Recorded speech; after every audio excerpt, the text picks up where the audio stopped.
Welcome to the Cabral Concept, where board-certified naturopath and integrative health practitioner Dr. Stephen Cabral shares how he was diagnosed at the age of 17 with a life-altering illness and given no hope for recovery. It was only after studying and traveling all over the world did he discover how to combine ancient Ayurvedic healing practices with state-of-the-art naturopathic and functional medicine to fully rebalance the body and re-energize it with life. It's time to discover how to get well, lose weight, and finally feel alive again. And now, here's your host, Dr. Stephen Cabral.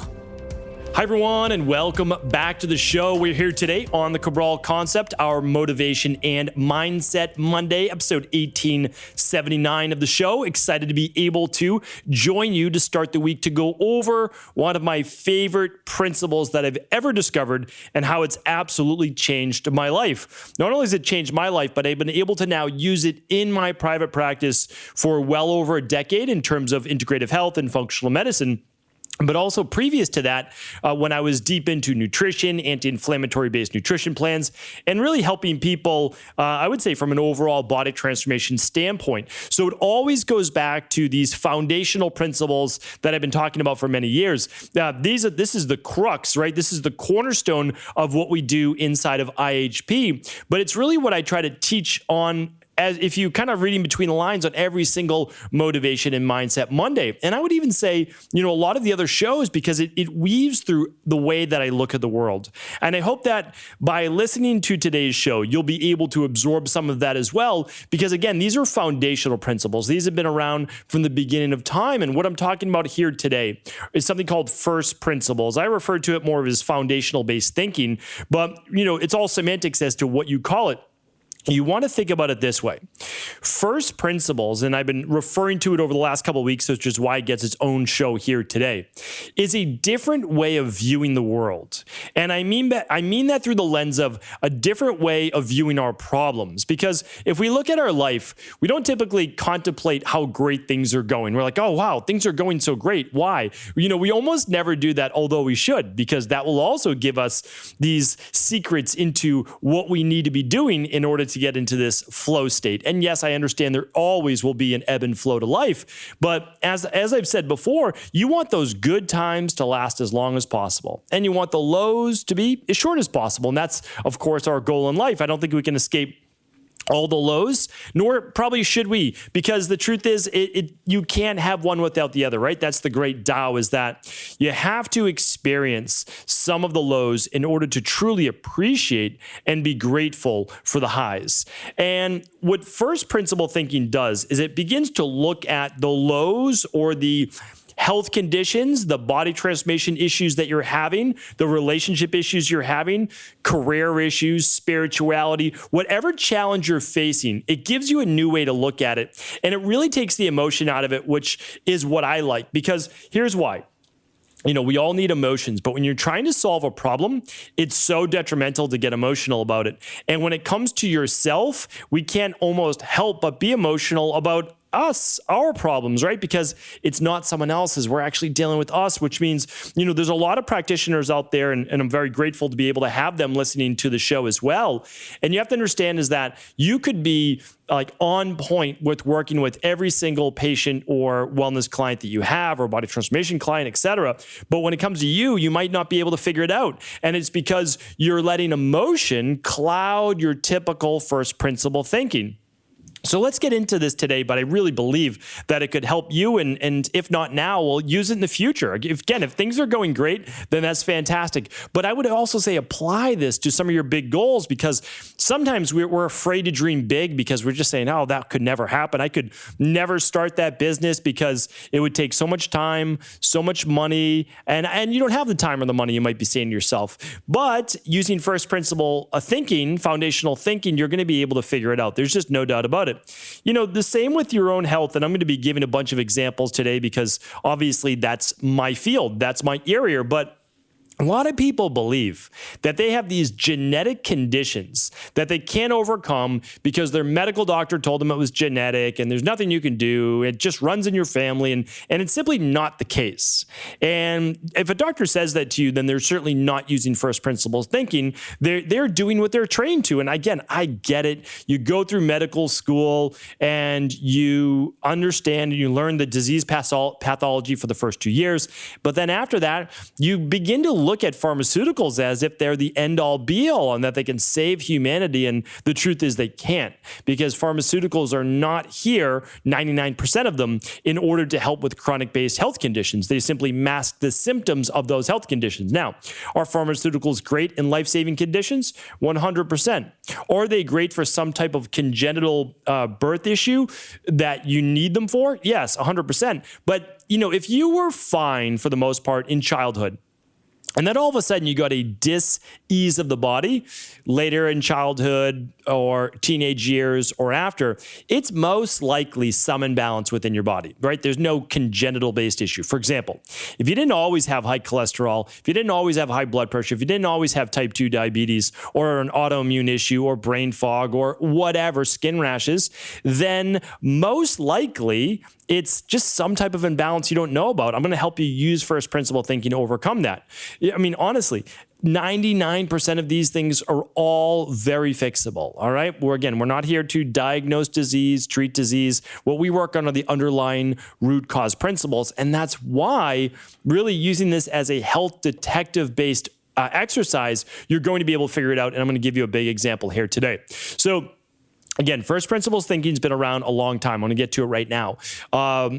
A great quote by Albert Einstein was this: if I had an hour to solve a problem, I'd spend 55 minutes thinking about the problem and 5 minutes thinking about the solution. All right. So what's he basically saying? He's basically saying we state our problem, but we never then think about it after that.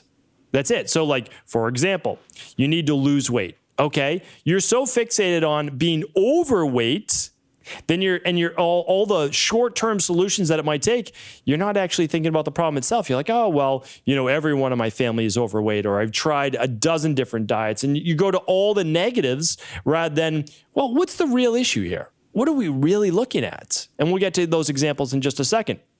But I want you to know, you can use this for your finances. You can use this for your career, your body transformation, your health, your spirituality, you name it, you can use it for that. And you just simply have to get to the bottom of what's really happening. And I'm going to link up another podcast. So if you go to stephencabral.com/1879, I want to link up my podcast on the big rocks theory. It's very, very important.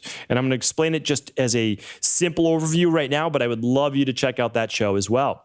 But the big rocks theory is this, and this really encapsulates a lot of this first principles thinking, that if you're given a big barrel, let's call it like a 30-gallon barrel, okay, and on the ground, you've got some big rocks, some big boulders, some medium-sized rocks, smaller rocks, you've got some gravel, and then you have your sand.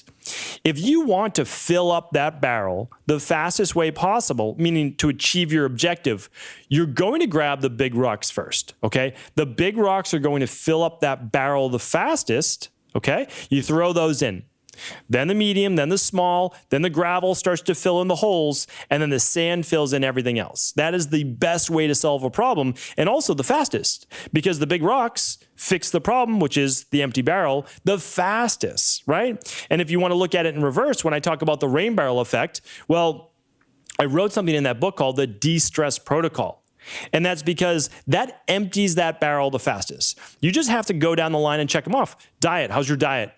Good. All right. Move on to the next one. Exercise, stress reduction, toxin removal. Most people don't do that, right? They overlook it. What about rest? We're like, oh, well, I get by on 5.5, 6 hours sleep a night. Okay. You're getting by on that, but that's not going to resolve a lot of the issues you have, whether it be mood, cognitive issues, blood sugar, weight gain, etc. And then we have the emotional balance, typically overlooked, right? Oh, there's nothing I can do. Again, we have to look at that. And then, of course, there's the supplement protocols and the success mindset. So you want to be able to devise a plan that cuts right through all of that, let's say, clutter, that little man or woman on your shoulder saying, you can't do this, it's not possible, or this is all the issues you're up against, or genetics, or whatever it might be. And that is what we need to overcome today by simply pushing emotion out of the way just for a moment. Nothing wrong with your emotions. You should have emotions. You should not be robotic. But when you're thinking about problem solving, you need to separate you from you. Because if you're thinking about this problem as you, it's quite challenging. So whenever I'm having a challenge or a difficulty, what I actually think is I take my difficulty and I say, well, what if it was one of my private wellness clients sitting across from me, right? Over video or in person, whatever it might be. And I say, if it was their issue, what would I recommend? And this is how I get to it. So first principle thinking is this. You want to be able to ask the question as to what the problem actually is. And I'm going to give you an example today of high blood pressure, okay? A lot of people in my practice with the 75% of all-cause mortality. High blood pressure, high cholesterol, type 2 diabetes. Okay, that essentially makes up metabolic syndrome. We're going to leave cancer to the side for just a moment. So if someone has those things, and I can help them rebalance their body, again, we're not treating it, we're rebalancing. Those things then go away because the body becomes balanced again. Now, if they went to their typical PCP MD, again, nothing derogatory here, you're going to be put on a pharmaceutical. The pharmaceutical does not take care of the underlying root cause issue, which means that inflammatory pathway is just going to find another outlet. Remember, most people who go on blood pressure medications often end up with cardiovascular issues and vice versa. Many of those same people end up being type 2 diabetic. All right, this is why we call it metabolic syndrome. We're looking at triglycerides and cholesterol and blood pressure and blood sugar, and it's a recipe for disaster. And the inflammation, the underlying imbalances just find new outlets because you're blocking one, such as pushing down blood pressure with, let's say, a beta blocker or a calcium channel blocker. Okay, you had high cholesterol, but now you're pushing that down because you're taking a statin drug. And so you have to understand that these things, your body isn't messing up. There's something wrong, something imbalanced, and it's just finding a new outlet for that inflammation. Okay, so let's look at it this way. You have high blood pressure, and your doctor just said, well, it's just poor genetics. Okay, nothing you can do, poor genetics, take these drugs. You have to ask yourself, and this is using first principles thinking. So remember, if you don't have high blood pressure, I don't have high blood pressure, right? You might not have high blood pressure. Maybe someone in your family does. But I want you to think of it like this, whether it's an autoimmune issue, whether it's a skin rash, whether it's brain fog, lack of energy, weight gain, financial issues, like whatever it might be. Let's stay with health because that's my field, all right? So let's go with that. But you have one of those issues, right? The blood sugar issues, the weight gain, the autoimmune, et cetera, okay? Any chronic issue. So you have to ask yourself this. These are the questions using first principle thinking. Again, but they can be applied anywhere. Did I always have X? So did I always have the autoimmune issue, the brain fog, the energy issues, et cetera? In this case, did I always have high blood pressure? All right, that's what you have to ask yourself. And if the question is no, okay, great. That means that although it may be your genetic predisposition towards high blood pressure, you don't have to have it. Because at some point in your life, you didn't have high blood pressure. And I don't care if it was only 12 years old and when you were 13, you had high blood pressure. Now, that would be rare, but it's definitely possible with kids today. So what do we want to say about that? That means that something became imbalanced in your body, a toxicity or a deficiency, which we will talk about, in order for those genetics to express themselves. Because your genetics never change, meaning the code that is hard-coded into your body is not changing. At least for now that we know about, okay? Now, the epigenetics, which is the expression of those genes, can change. So what that means is this. Something changed in your life with your body to then allow for the high blood pressure. Now, you might say, well, it just happens later in life. Yes, it does happen later in life because you begin to fill up that proverbial rain barrel, right? That's what I talk about in the rain barrel effect. So now here's what we need to do. We need to say this. If I didn't always have blood pressure, could I go back to a time when I didn't? So this is first principles thinking. Did I always have high blood pressure? Again, insert your goal. Every time you hear me say high blood pressure, insert your goal. If not, so the answer was no to that. And if I didn't always have high blood pressure, could I go back to a time where I didn't? Now, your thinking might right away go to, well, I can't go back to being, 15 years old again. And you're right. Chronologically, you can't. However, could you go back biologically to 15 years old, at least in terms of blood pressure, where things are balanced? Maybe. Again, we don't have to answer the question yet. This is just first principle thinking. The answer is not always yes. These are the questions to ask, though. If so, what would it take to get back there? Okay? So again, autoimmune, brain fog, energy, weight gain, etc. What would it take to get back there? Okay, what were you doing then versus now? Or did, again, that rain barrel just begin to overflow, or did that rain barrel just begin to fill up over the years and then overflowed and then you ended up with high blood pressure? Another question to ask yourself is this: why doesn't everyone have high blood pressure? If other people are living like you, why don't they have high blood pressure? Now, one answer is genetics, right? You can be predisposed to those things. So for example, two people can be doing the same thing. One person might have high blood pressure. Another person might have an autoimmune issue, right? So why don't they? Well, there's a couple reasons why. We're going to go over those in terms of the underlying root causes, okay? So just say, hey, why doesn't everyone have it? And you can just say genetics with that. That's one possibility. However, there are many more, and we're going to get to that in the underlying root causes. Now, we go into one more. So we know the goal is to solve the high blood pressure issue. Again, we're not going to treat high blood pressure. High blood pressure is a symptom. High blood pressure is blood pressure with a systolic reading of 135 or higher over a diastolic reading of about 85, 90 or higher. Optimal blood pressure is about 110 to 120 for systolic and about 70 to 80 for diastolic. Okay, so that's just your typical reading. You want to take it upon waking. You want to take it before bed as well. You want them to both be solid. Okay, so when we look at that, we say, okay, now, could there be underlying root causes to high blood pressure? And the answer is yes.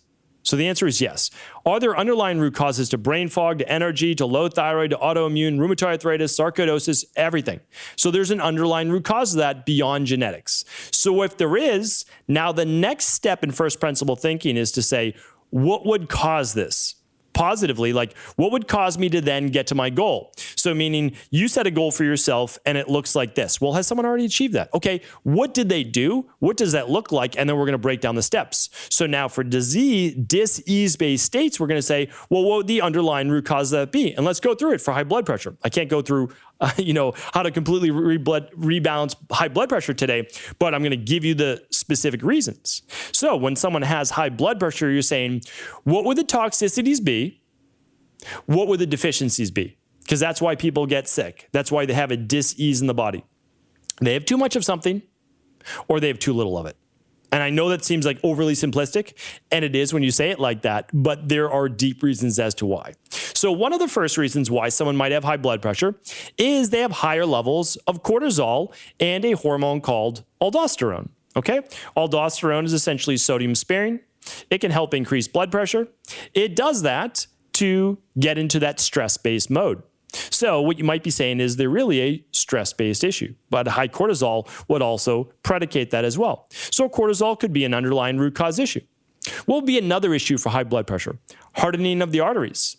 Does this person have some type of hardening of the arteries so that when they pump through blood, the arteries don't expand like they should? They stay tight, okay? They stay hard. Again, all of these things can be resolved. This is not high blood pressure. These are all the reasons why someone may get high blood pressure. Does this person have hypercalcemia?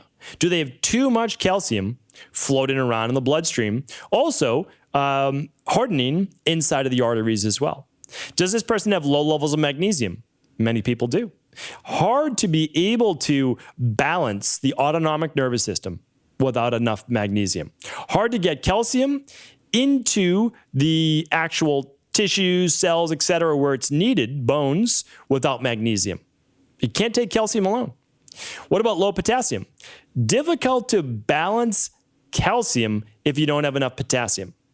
If calcium is the gas pedal for the fight or flight sympathetic nervous system, potassium is the brake. Okay, so we need enough potassium.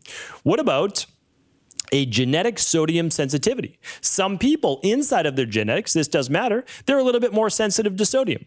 Can they still have some good quality sea salt? Yes. Does it have to be taken with more hydration, more water, probably a little bit more potassium? Yes. Does it automatically cause high blood pressure? Absolutely not. But it's just one thing to be aware of. And we're talking about all possibilities. What about heavy metals? In my practice, I see quite often that higher levels of mercury or higher levels of iron, believe it or not, right, can actually cause higher blood pressure. Inflammatory, cause all sorts of issues within the body. What about higher levels of omega-6s, producing higher levels of prostaglandin, which means higher levels of inflammation, causing inflammation in the arteries, which means less expansion of the arteries, which means higher blood pressure, right? That's what we literally have higher blood pressure moving through the body, arteries, and that's where we get high blood pressure. Again, it's a symptom. It's not really a disease. It's a dis-ease of the body, but this can be fixed, no doubt about it. And I'll give you one more here today, and that is excitatory neurotransmitters. A person that has higher levels of norepinephrine, higher levels of dopamine, and other issues like histamine issues, PA, etc., can have higher levels of blood pressure as well. They're essentially sympathetic nervous system dominant. So when we look at that, we say, okay, high blood pressure all of a sudden went from being this genetic issue to saying, oh, I didn't always have it. Why might I have it? And that's what we have to look at. So now you say, okay, from here, now it's less emotional because I have these dozen or so issues and you don't have all of them. So now you just have to say, okay, well, if these are the reasons, if these are the underlying root causes for HBP, high blood pressure, right? If these are the underlying root causes, then I can figure it out because it's only like one of a dozen things. Maybe you have 2 or 3 of them, but you don't have all 12, okay? So now what do? Well, the next best step is to say, let's figure out which ones you do have. And ideally, you'll run something like the Big 5. If you've never run the Big 5, well, it opens up all of your mineral levels, your B vitamins, right? B vitamins are crucial for blood pressure as well because they're an anti-stress vitamin. So again, you start to look at all these things, your omega-3s, your gut function, all sorts of great things. That's called the Big 5. But you know, what you want to say is this. That's using a scalpel. That's that's precision if you want to run labs. If not, you can still work on all of these things. There's no doubt about it. It's just if we want to use true first principles thinking, which is what I do in my practice, I say, here's the possible causes, okay? Let me test those causes. Let me figure it out. And that's what we do. So that's why, again, I run the Big 5 labs because I want to figure out if anything's off of my body, I want to know what it is and why. But then when you get the results from those Big 5, or again, maybe you just run something like the stress hormones, mood and metabolism test, or you just run the starter kit. Like, again, that's up to you. I just want you to know that all of this is available for whatever health issue you have. But then what you want to do from there is, okay, now you figured out, let's say 3 things were off in you. Let's say, okay, you had higher levels of cortisol, you had some higher levels of excitatory neurotransmitters, and you also had some heavy metals. Okay, well, now we don't need to work on everything because we know that it's those 3 things. So what do? Okay, we know that we have to do a heavy metal detox. Got it. Check, right? We know, and I didn't even talk about vitamins and minerals. That's okay. Let's not even use those. Now we need to work on cortisol and excitatory neurotransmitters. Here's the great thing. We know that if we're working on cortisol and stress, we're also working on those excitatory neurotransmitters. And we're also going to help get them out of the body through a functional medicine liver detox. So now we know, like, hey, this is not a complicated program.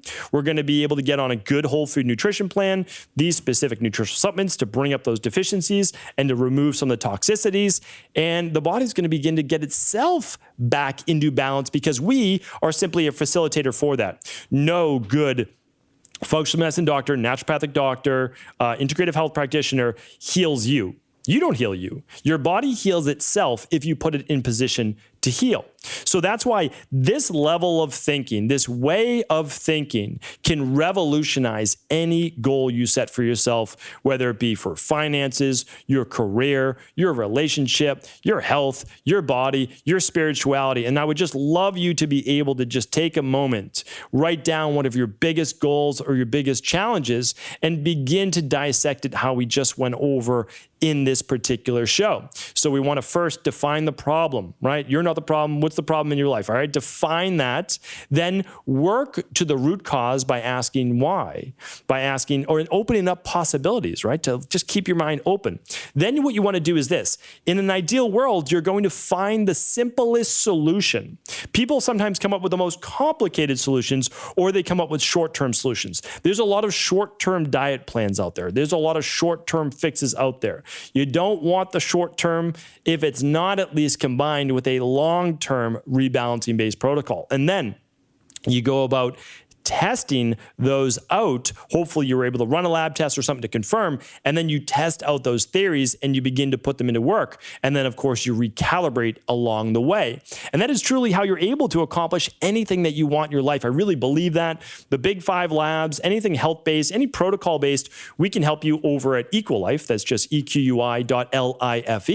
But also remember, whether it's a finance, relationship issue, any of those things, there's a coach out there, there's a practitioner out there that has a great plan for you as well. And so again, I want to be able to always speak to you from the field that I'm in, but I also want you to know that this translates. It does translate into anything that you want to achieve for yourself. And hopefully I was able to offer a little hope here today that whatever challenge you're facing, you can overcome it and you can really achieve any goal you do set for yourself. Thank you so much for tuning in to today's show. Always a pleasure. Thank you so much for tuning in. And of course, if this show was helpful, please do feel free to share it with anyone else you believe it could serve.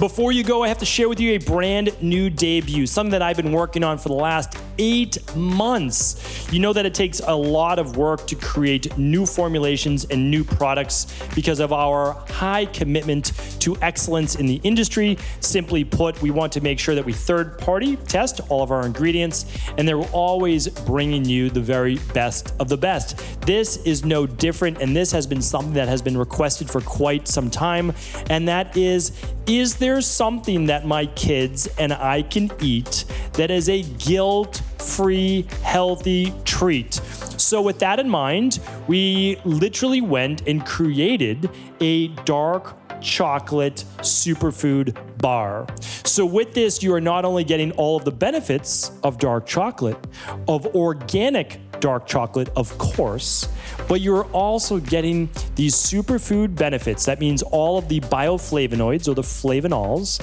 from raspberry, cherry, and apple. And if I had to give you a specific flavor, it tastes like a cherry raspberry chocolate bar. It is absolutely delicious. I have been tasting these along with my wife for about the last 6 months since they've been in production. We've been trying out different flavor batches, and I can tell you this, they are absolutely delicious. And one of the best parts is that they are a guilt-free treat. These are all organic, and one of the great things about it is that they are tested for pesticides, they are tested for molds, they are tested for other issues that a lot of other bars might contain. We make sure that all of our bars are third-party tested for that. The other nice thing is that they are only 90 calories. So instead of giving you a big chocolate bar, which we all know can be taken down in one sitting, we wanted to prepackage these. So these are just the perfect amount for a guilt-free treat. Whether you're enjoying it after a workout or whether you're enjoying it after dinner, it's 90 calories. And when we look at that, we can say, if you were even just to split that, if you chose to, with a partner, your spouse, whoever you're enjoying a dinner with, you're taking it down to 45 calories. So in my opinion, this is one of the best ways, really one of the best ways to enjoy your dark chocolate mixed with superfoods and feel good about it. So check it out right now over at equi.life. That's equi.life. I'm super excited about this. For one, my wife loves them, and I love to be able to create products that my wife will use as well. My kids love them, of course, because they're chocolate. And of course, I enjoy them just the same. Now, I always, whenever possible, it's not always possible, but whenever possible, I love to be able to get these to you free. And that's exactly what we're doing. Limited time offer and limited number of boxes. We are literally giving these away, a free box over $149. So any qualifying purchase over at equa.life, over $149, we're actually going to ship you a full box free. So head on over, enjoy these new dark chocolate superfood bars, all organic, of course, and tested for mold as well as pesticides. Head on over to equa.life to get your free box while supplies last.